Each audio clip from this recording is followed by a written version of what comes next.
Dear colleagues, I address you principally, and I'd like to say the following. We are not governments to have confused reality and cynicism.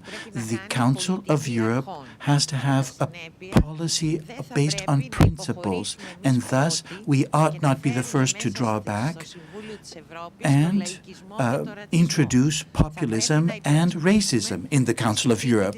We ought to defend the New York Protocol of 1967, the Geneva Convention as well, to insist upon international protection of refugees, the rights of refugees as well, to the principles of asylum for refugees from war without any criteria whatsoever. That is the sacred responsibility of all members of the Council of Europe. We have to change European policy.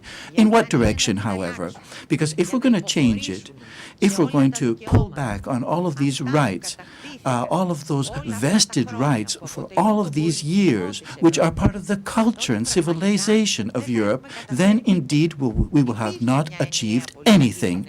There was a policy in Europe, in place, in Europe, but up until the period where we had these major migratory waves, what have we seen thereafter? We've seen that certain countries have simply not adhered to this European policy, didn't implement relocation, didn't implement resettlement, nor the proportional distribution of refugees and of responsibilities to all member states of the European Union. The Visegrad countries, on their own, met behind closed doors. They created their own borders. They built their own fences and walls. But Europe basically let them do what they wanted to do. And now we find ourselves here and we say we have to change policies. Okay, let's change policies. But why ought we change these policies? Let us ask first of all. Because on the 13th of November, we had that attack in Paris at the Bataclan, and since then people confuse refugees with terrorists, refugees with jihadists, refugees with this, that, and the next thing, and there's no end to this.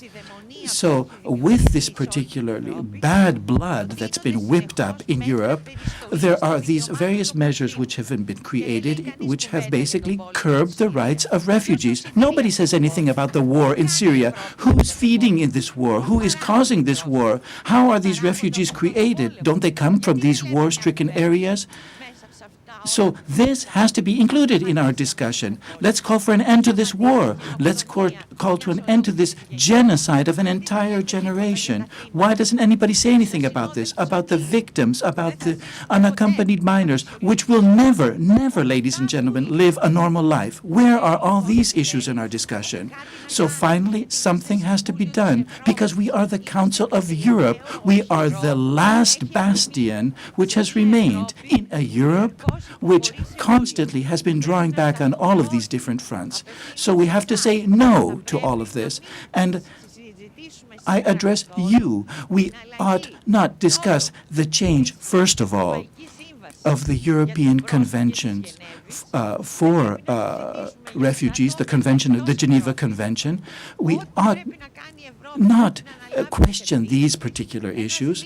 What we have to do is look at what the situation is in other countries. Lebanon, an already devastated country, which is hosting millions of people, and a Europe of 500 million can't do anything under this particular situation, because Europe is responsible as well for this particular war, because it is participating, it is selling weapons, ladies and gentlemen. That's what I wanted to say, and I want to say that the last thing that we can do really is to contribute to this misery that exists. I'm not speaking about Greece here specifically, because you'll say I'm speaking on patriotic lines. No, I'm speaking about everybody. I'm speaking about all these individuals which are so unhappy, which are miserable, and we have turned a blind eye on the one hand, but we say we're realists on the other hand. We're becoming cynical, unfortunately, ladies and gentlemen.